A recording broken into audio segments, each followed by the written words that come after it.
Hello and welcome to Philosophy 101, Introduction to Philosophy at Kennebec Valley Community College. My name is Brianna Bezier. I'm your instructor. You can call me Mrs. B. I know Bezier is a little hard to pronounce and to spell. Excuse me, black fly. So, philosophy is a big subject. It is the subject. It's been around for thousands of years. As long as human beings have been writing, they've been thinking philosophically. So philosophy is, at its core, an attempt to answer the really big questions, the questions that people struggle with, every person throughout their lives. How do I know this is real? How do I know I'm not dreaming? When I look at this coffee mug, I see the color purple. I see a green heart. When I use the word purple, the word green, it sparks something in your mind. But how do I know you see the same thing? How do I know my experience of purple is the same as your experience of purple? Those are basic philosophical questions. In this class, we're going to start with the questions about reality. We're going to move on to questions about the divine. Is there a divine power, a God, a supernatural force? How can we tell? What do we know about that force? Then we're going to discuss free will. Do human beings or any beings have the capacity to act independently? Are my actions based on what's come before and what's happened to me? If you knew enough about the influences acting on me at this moment, could you predict everything I was going to do? And we'll wrap up our discussions with society. What is the best form of society for human beings? How should we structure the world in which we live? Big questions. Philosophers try to think about these questions not in a random, haphazard manner, but in a very serious, rational way. And they do so by structuring arguments. So that's where this class is going to begin. I am going to offer 2 videos in the week 1 folder for you to watch to start thinking about structuring your arguments philosophically. We're going to attack these deep fundamental questions, and we're going to do so rationally and thoughtfully and in a structured way. Now you might notice I talked about reality, God, free will, and society.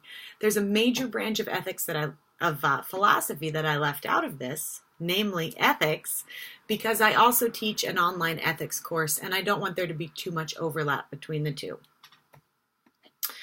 All right, so before you dive into the argumentative videos, which are excellent, I didn't make them unfortunately, I want to talk a little bit about the structure of this class. This philosophy class is set up in weekly increments, as you've already noticed. When you log on to Blackboard, right above the Start Here folder, there's a folder called Week 1. That's where you found this video. Every week of this class will have its own folder. I'm going to try my best to have the folders available to you by Saturday morning so you can work on them over the weekend. I don't expect you to look at them until Monday or Tuesday of the actual week of Week 1 or Week 2. When you open the weekly folder, the folder will contain all the readings you'll need for the week. This course has no textbook. All right, instead, you are going to be reading the actual philosophers we'll be discussing. So you're going to read Plato, you're going to read Descartes, you're going to read Hume. These are the big names. These are the people who've been struggling with these issues for hundreds of years. These are the philosophers that come up in conversation.